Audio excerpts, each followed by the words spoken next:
Energy is the capacity to perform work. Potential energy is energy that is stored. Kinetic energy is the energy of motion. Energy is neither created nor destroyed, but converted from one form to another. This property is called the conservation of energy. The bow and arrow start out with low potential energy.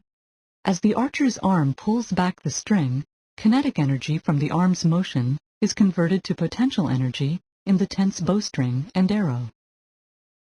When the bowstring is released, the stored potential energy is converted into the kinetic energy of the moving arrow. When the arrow hits the target, its motion ceases. If energy is neither created nor destroyed, where did the energy of the flying arrow go?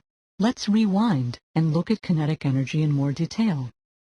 When energy is converted from potential energy to kinetic energy, some of the energy can be used to do work, but some energy ends up as heat, a type of kinetic energy. Heat is the random motion of atoms and molecules. As the arrow flies through the air, heat is generated by friction between the arrow and air molecules. When the arrow strikes the target, all the energy becomes heat energy. The heat energy is rapidly transferred into the air and spreads out.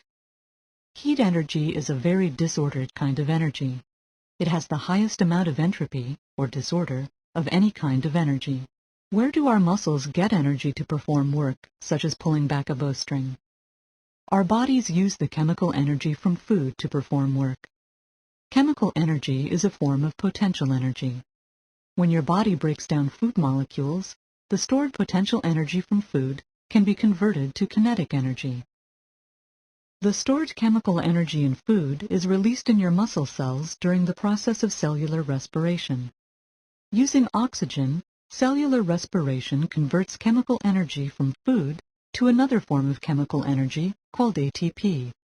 Water, H2O, and carbon dioxide, CO2, are byproducts of cellular respiration. The potential energy of ATP can be converted to kinetic energy. Some of the kinetic energy is used to do useful work, such as pulling back a bowstring, but the heat energy that is generated cannot be used to do work.